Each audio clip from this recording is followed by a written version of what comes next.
اعوذ باللہ من الشیطان الرجیم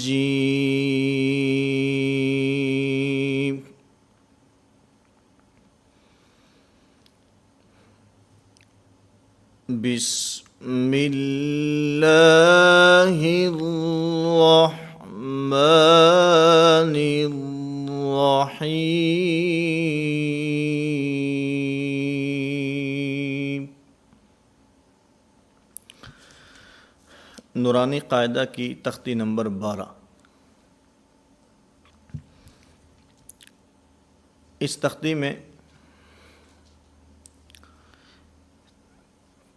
ہم انشاءاللہ تشدید کے حوالہ سے اہم اور اصولی باتیں پڑھیں گے۔ سب سے پہلے تشدید کہتے کسے ہیں؟ تشدید کہتے ہیں 3 دندانوں والی کو۔ اگر نورانی قاعدہ آپ کے پاس ہے تو آپ اس میں دیکھیں تو ہدایات کے اندر سوال و جواب موجود ہیں۔ پہلا سوال، 3 دندانے والے کو کیا کہتے ہیں؟ جواب، تشدید۔ تو پہلی بات یہ ہوئی کہ تشدید کہتے ہیں 3 دندانے والی کو۔ نمبر 2، جس حرف کے اوپر تشدید ہو اس کو مشدد کہتے ہیں۔ نمبر 3، مشدد حرف 2 مرتبہ پڑھا جاتا ہے۔ نمبر 1، پہلی مرتبہ پچھلی حرکت کے ساتھ، یعنی پچھلے حرف کی جو حرکت ہے اس کے ساتھ پچھلے حرف کے ساتھ مل کر پڑھا جاتا ہے، اور دوسری مرتبہ خود اپنی حرکت کے ساتھ پڑھا جاتا ہے۔ تشدید کا لغوی معنی سختی کے آتا ہے،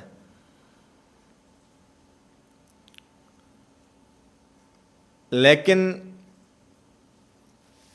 یہاں پر تشدید سے مراد سختی نہیں ہے، بلکہ تجوید کے اندر تشدید سے مراد مضبوطی اور ٹھہراؤ ہے۔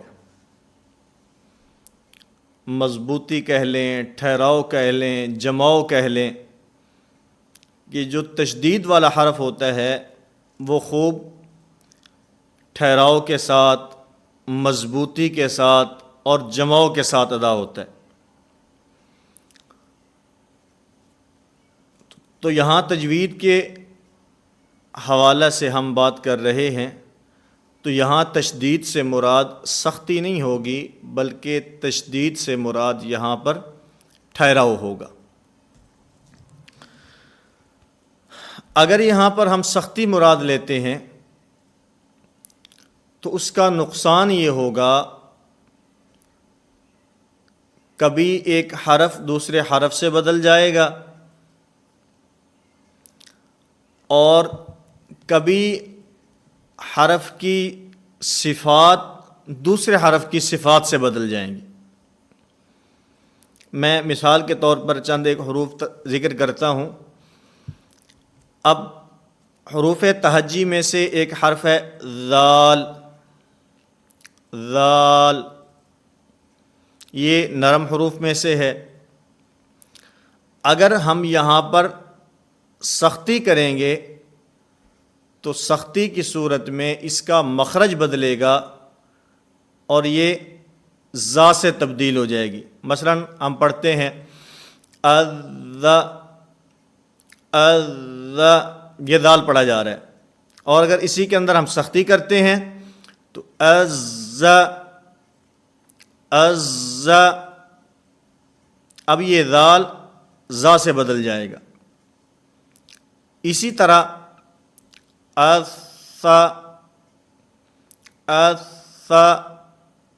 سا ہے، لیکن اب اس پر ہم سختی کریں تو اس، یہ ثا یہ سین سے بدل جائے گا۔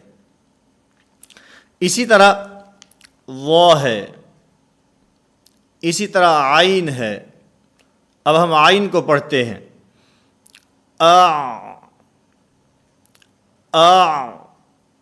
اور اگر ہم اس پہ سختی کریں تو اب یہ سختی کے ساتھ پڑھا جا رہا ہے، لیکن یہ عین نہیں پڑھا جا رہا بلکہ یہ حمزہ پڑھا جا رہا ہے۔ تو یہاں پر مراد تشدید سے سختی نہیں ہے بلکہ ٹھہراؤ اور مضبوطی مراد ہے۔ اور بعض دفعہ ایسے ہوگا کہ حروف کی صفات بدل جائیں گی۔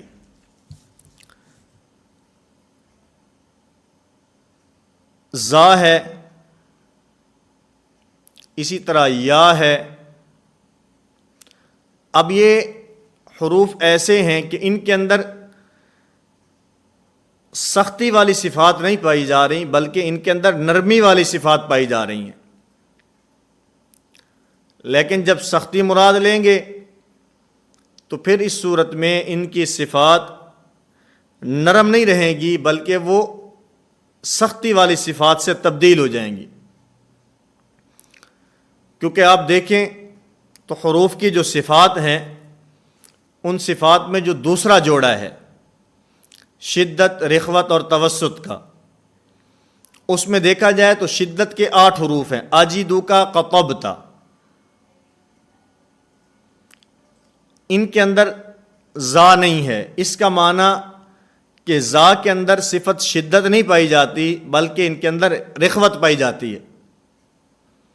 اسی طرح آپ یا کو دیکھ لیں، اس کے اندر دوسرے جوڑے کی صفات میں سے شدت اور توسط نہیں پائی جاتی بلکہ اس کے اندر رخوت پائی جاتی ہے۔ اس کا معنی کہ ان کو نرمی کے ساتھ ادا کرنا ہے، لیکن اگر یہاں پر سختی مراد لیں گے تو پھر اس کے اندر نرمی ختم ہو جائے گی اور اس کی صفات سخت حروف والی صفات سے بدل جائیں گی۔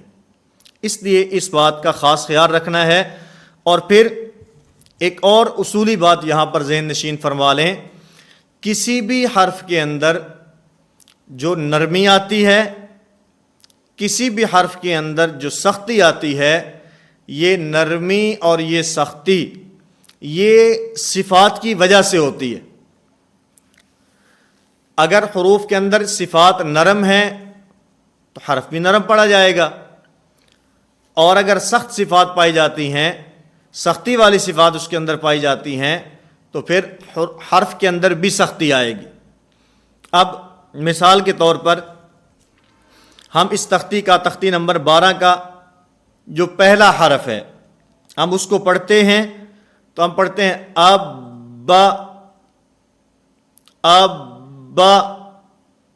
اب دیکھنے والا کہتا ہے آپ تو کہتے ہیں سختی نہیں ہے، تشدید سے مراد تو سختی نہیں ہے، سختی تو ہو رہی ہے۔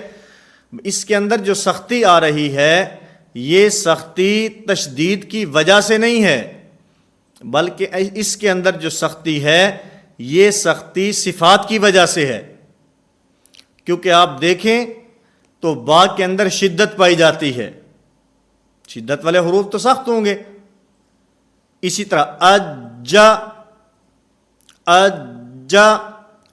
اس کے اندر جو سختی ہے یہ سختی صفات کی وجہ سے ہے۔ تو میں اصولی بات آپ کے خدمت میں پیش کر رہا ہوں، کسی بھی حرف کے اندر سختی، کسی بھی حرف کے اندر جو نرمی ہوتی ہے یہ صفات کی وجہ سے ہوتی ہے، تشدید کی وجہ سے نہیں ہوتی۔ تشدید کی وجہ سے اس کے اندر ٹھہراؤ آتا ہے، اس میں جماؤ آتا ہے، اس میں مضبوطی آتی ہے، جیسے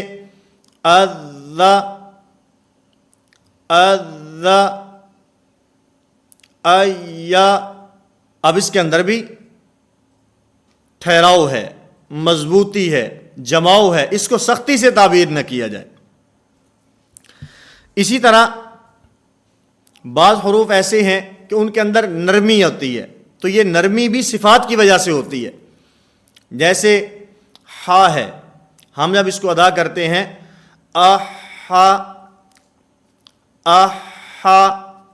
نرمی کے ساتھ ادا کیا جا رہا ہے، اس میں کسی قسم کی کوئی سختی نہیں ہے۔ اب اس کو یہ نہیں ہے، نرمی کے ساتھ آواز اس کے اندر جو ہے وہ سانس جاری ہو رہا ہے، سانس بند نہیں ہو رہا۔ کل کے سبق کے اندر میں یہ بات عرض کر چکا ہوں کہ جن حروف کے اندر صفت ہمس پائی جاتی ہے ان کے اندر سانس جاری رہتا ہے، اور جن کے اندر جہر پائی جاتی ہے ان کے اندر سانس بند ہو جاتا ہے۔ تو ہا جو ہے یہ حروف محموسہ میں سے ہے، اس لیے اس کے اندر سانس جاری رہتا ہے، اور صفت ہمس یہ صفات میں سے نرم صفت شمار ہوتی ہے۔ اس کے مقابلے میں جہر یہ ہمس کے مقابلے میں سخت صفت شمار ہوتی ہے۔ اسی طرح شدت اور رخوت میں شدت سخت صفات میں سے صفت شمار ہوتی ہے، اور جو رخوت ہے یہ نرم صفات میں سے شمار ہوتی ہے۔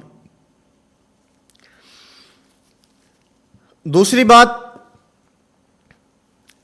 کہ یہ تختی پڑھاتے ہوئے بچوں کو اس مکمل تختی کی مشق کرانی چاہیے، کیونکہ عمومی طور پر جو نورانی قاعدہ ہے اس کے اندر جو حروف لکھے ہوئے ہیں وہ جیم تک ہیں۔ یہ جو قاعدہ میرے ہاتھ میں ہے اس کے اندر بھی جو حروف ہیں جن کی تشدید کے اعتبار سے مشق کی گئی ہے وہ با سے لے کر جیم تک ہے۔ اب اس کے اندر آگے را ہے، عین ہے، غین ہے، تو یہ اس طرح کے جو حروف ہیں جب ان کی یہاں پر مشق نہیں ہوگی تو مشق نہ ہونے کی وجہ سے بچہ اس کے اندر آگے غلطی کرے گا۔ تو اس لیے کوشش یہ کرنی چاہیے کہ بچے کو جب مشق کرانی ہو تو با سے لے کر شروع سے لے کر آخر یا تک مکمل اس کی مشق کرائی جائے۔ اور پھر اس کے پڑھنے کے دو طریقے ہیں۔ نمبر ایک، دونوں حروف کو آپس میں ملا کر پڑھا جائے، اور نمبر دو، دونوں کو الگ الگ کر کے پڑھا جائے۔ دونوں کو ملا کر پڑھنا، جیسے حمزہ با زبر اب، با زبر با، اب با، یہ ملا کر پڑھا جا رہا ہے۔ الگ الگ کر کے پڑھیں، حمزہ با زبر اب، با زبر با، اب با۔ اب اس میں جو پہلا ہجا ہے وہ ایک ہی سانس کے اندر ہے، اور جو دوسرا ہجا ہے وہ دو سانسوں کے اندر ہے۔ تو یہ دونوں طرح پڑھا جا سکتا ہے۔ اور اسی طرح ایک پڑھنے کا ایک طریقہ میں گزشتہ اسباق کے اندر بھی یہ بات عرض کر چکا ہوں کہ اس کے اندر اس طرح بھی ہوتا ہے، پہلا حرف اس کی حرکت، پھر دوسرا حرف پھر اس کی حرکت، اور پھر ان دونوں کو آپس میں ملا کر پڑھنا، اس طرح بھی اس کو پڑھا جا سکتا ہے۔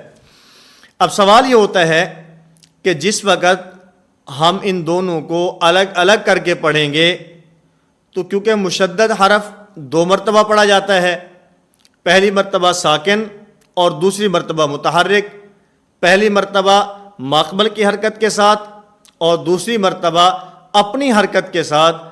تو جب پہلی مرتبہ ہم ماقبل کی حرکت کے ساتھ اس کو پڑھیں گے، مثلا با ہے، تو اس کے اندر قلقلہ ہوگا یا نہیں ہوگا؟ اس میں قلقلہ ہوگا یا قلقلہ نہیں ہوگا؟ تو اس کا جواب ذہن نشین فرما لیں کہ اس صورت کے اندر اس کے اوپر قلقلہ نہیں ہوگا۔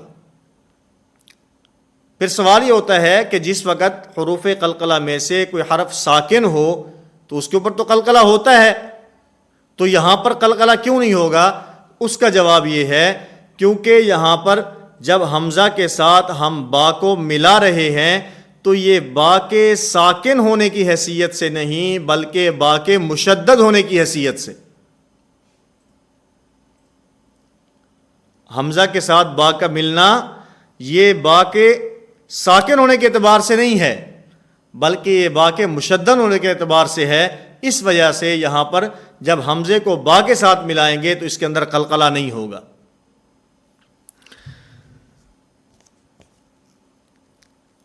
تو اس طرح آپ حضرات نے اس تختی کی مشق کرنی ہے۔ اس مشق میں مخارج کا خیال رکھنا ہے، اسی طرح حروف کی صفات کا خیال رکھنا ہے، حرکات کا خیال رکھنا ہے۔ مخرج کی ساتھ مشق ہوگی، ساتھ میں صفات کی مشق ہو، اس کے ساتھ ساتھ حرکات کی مشق ہو اور اس کے ساتھ ساتھ تشدید کی مشق ہو۔ اس طرح جب ہم اس کو پڑھیں گے، ایک حرکت کے ساتھ ایک حرف 5 مرتبہ پڑھا جاتا ہے، اور اگر اس کو تینوں حرکات کے ساتھ پڑھیں تو ایک حرف 15 مرتبہ پڑھا جاتا ہے۔ اور جس طرح اس قاعدہ کے اندر موجود ہے مختلف حرکات کے ساتھ، کبھی حمزہ کی حرکات مختلف ہیں، زبر ہے، زیر ہے، پھر پیش ہے، اسی طرح کبھی آگے والا جو حرف ہے اس کے اوپر کبھی زبر ہے، کبھی زیر ہے، کبھی پیش ہے، اور پھر ایک حرکت کے ساتھ بھی ہے اور تنوین کے ساتھ بھی ہے، اور پھر تنوین کے اندر بھی کبھی 2 زبر والی تنوین ہے، کبھی 2 زیر کے ساتھ تنوین ہے، اور کبھی 2 پیش کے ساتھ تنوین ہے۔ اس طرح دیکھا جائے تو یہ ایک حرف 90 مرتبہ پڑھا جاتا ہے۔ اب جس وقت پوری توجہ اور دھیان کے ساتھ مخرج کی مشق ذہن میں ہوگی، صفات کی مشق ذہن کے اندر ہوگی، حرکات کی مشق ذہن کے اندر ہوگی، اور تشدید کی مشق ذہن کے اندر ہوگی، جب ایک حرف اس ایک تختی میں 90 مرتبہ پڑھا جائے گا تو اس کے اندر میرا خیال میں اب غلطی باقی نہیں رہنی چاہیے، لیکن اگر توجہ اور دھیان کے ساتھ ہو۔ ورنہ ہوتا کیا ہے، بچہ ایک مرتبہ پڑھ لیتا ہے، ایک مرتبہ ٹھیک پڑھتا ہے، 2 مرتبہ غلط پڑھتا ہے، استاد کی اس کے ساتھ توجہ بھی نہیں ہوتی اور بچے کی اپنی توجہ بھی مخارج اور صفات کی طرف نہیں ہوتی، اس وجہ سے عمومی طور پر بچہ اس کے اندر غلطی کر جاتا ہے، اور قرآن کریم شروع ہونے کے بعد بھی اس بچے کے مخارج اور اس بچے کی حروف کی جو ادائیگی ہے وہ درست نہیں ہوتی۔ اس لیے پوری توجہ اور دھیان کے ساتھ کل کے سبق میں آنے تک کم از کم ہر ساتھی اس کی 1 مرتبہ مشق ضرور کرے۔ میں مثال کے طور پر 1-2 حرف کی مشق آپ کے خدمت میں پیش کرتا ہوں، اس کے مطابق آپ حضرات نے اس پوری تختی کی مشق کرنی ہے۔ مثلا سا والا حرف ہے، اب اس میں مخرج کی مشق بھی ہوگی، اس کے ساتھ صفات کی مشق بھی ہوگی، تشدید کی اور حرکات کی مشق بھی ہوگی۔ حمزہ سا زبر اس، سا زبر سا، اس سا۔ اب اس میں ایک تو مخرج کی کہ زبان یہ سامنے ثنایا اولیاء یہ دانتوں کے ساتھ ٹکرانی ہے، اور اس کے ساتھ ساتھ سا کیونکہ یہ حروف محموسہ میں سے ہے اس لیے اس کی ادائیگی کے اندر سانس نے جاری رہنا ہے، مخرج کی مشق بھی ہو رہی ہے، صفت کی مشق بھی ہو رہی ہے، اس کے ساتھ ساتھ حرکت کی مشق بھی ہو رہی ہے کہ حرکت کو لمبا نہیں کرنا، زیادہ مختصر کر کے حمزہ بھی نہیں بنانا، اور اسی طرح اس کے ساتھ تشدید کی مشق کرنی ہے کہ پوری مضبوطی، جماؤ اور ٹھہراؤ کے ساتھ یہ حرف ادا ہو۔ اب پوری توجہ اور دھیان کے ساتھ آپ حضرات دیکھیں گے تو ایک حرکت کے ساتھ جس وقت ہم اس ایک حرف کو پڑھیں گے تو یہ حرف 5 مرتبہ پڑھا جا رہا ہے۔ حمزہ سا 1، زبر اس 2، سا 3، زبر سا 4، اس سا۔ حمزہ سا زبر اس، سا زبر سا، اس سا۔ 1 مرتبہ پڑھنے سے یہ حرف 5 مرتبہ پڑھا جائے گا، اور جب تینوں حرکات کے ساتھ پڑھیں گے تو یہ حرف 15 مرتبہ پڑھا جائے گا، اور پھر جب اس میں دیکھیں گے حمزہ کی مختلف حرکات، پھر آگے سا کی مختلف حرکات، پھر اس کے اندر ایک حرکت، پھر اس کے اوپر تنوین، اور پھر کبھی 2 زبر والی تنوین، کبھی 2 زیر والی تنوین، کبھی 2 پیش والی تنوین۔ تو اس طرح جس وقت ہم اس صرف حرف سا کو پڑھیں گے تو یہ حرف 90 مرتبہ پڑھا جائے گا۔ تو اس طرح اگر پوری توجہ اور دھیان کے ساتھ ہم اس کی مخرج کی مشق کو ذہن میں رکھ کے، صفات کی مشق کو ذہن میں رکھ کے، حرکات کی مشق کو ذہن میں رکھ کے اور تشدید کی مشق کو ذہن میں رکھ کے پڑھیں گے تو امید ہے کہ اس کے بعد ہماری اس حرف کے اندر کوئی غلطی نہیں رہے گی۔ اسی طرح پوری تختی شروع سے لے کر آخر تک حروف تہجی کی مختلف حرکات کے ساتھ جس وقت آپ اس کی مشق کریں گے اور ذہن کے اندر یہ بات ہوگی، ورنہ ہوتا کیا ہے، عمومی طور پر ایسے ہوتا ہے کہ جب کسی چیز کا فائدہ ذہن میں ہو اور پھر وہ کام کیا جائے تو اس کا فائدہ بھی ہوتا ہے۔ اگر فائدہ ذہن میں نہ ہو، ویسے آدمی کرتا رہے تو وہ فائدہ حاصل نہیں ہوتا جو فائدہ ذہن میں ہونے کی وجہ سے حاصل ہوتا ہے۔ نیکی کا آدمی کوئی کام کرے، اس کے اندر بھی ایسے ہوتا ہے، اس کے اندر نیت ہوگی، ذہن میں بات ہوگی تو فائدہ ہوگا، اور اگر ذہن میں بات نہیں ہوگی تو فائدہ نہیں ہوگا۔ میں ایک مثال اس کی عرض کر کے بات کو ختم کرتا ہوں۔ جیسے ہم کوئی کمرہ بناتے ہیں، کمرہ بناتے ہوئے ہم اس کے اندر روشن دان رکھتے ہیں۔ اب اس روشن دان کے رکھتے ہوئے اگر ہمارے ذہن میں یہ بات ہو، نمبر 1 اس سے روشنی آئے گی، نمبر 2 اس سے ہوا آئے گی، نمبر 3 اس سے اذان کی آواز آئے گی۔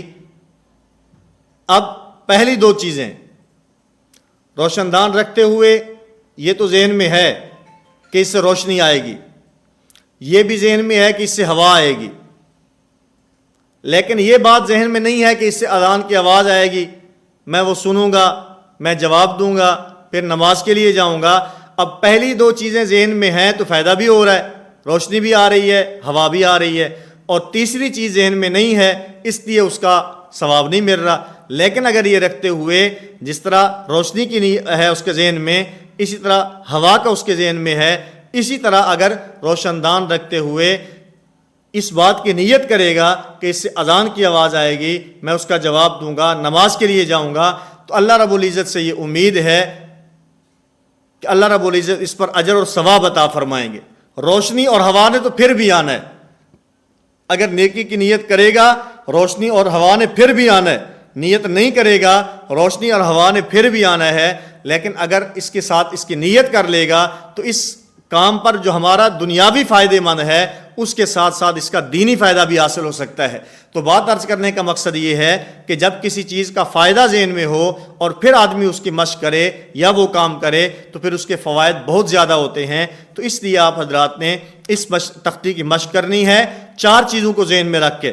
نمبر 1 مخرج کی مشق ذہن میں رکھ کے، نمبر 2 صفات کی مشق ذہن میں رکھ کے، نمبر 3 حرکات کی مشق ذہن میں رکھ کے، اور نمبر 4 تشدید کی مشق ذہن میں رکھ کے۔ اس کے مطابق آپ حضرات کم از کم 1 مرتبہ اگر اس کی مشق کریں گے تو مخارج بھی درست ہو جائیں گے، اور اسی طرح حروف کی صفات بھی صحیح ادا ہوں گی، اس کے ساتھ ساتھ حرکات بھی لمبی نہیں ہوں گی بلکہ وہ اپنی مقدار کے مطابق ادا ہوں گی، اور اس کے ساتھ ساتھ تشدید بھی پوری مضبوطی، جماؤ اور ٹھہراؤ کے ساتھ ادا ہوگی۔ اللہ رب العزت مجھے بھی اور آپ تمام حضرات کو بھی تجوید کے مطابق قرآن کریم پڑھنے کی توفیق عطا فرمائیں۔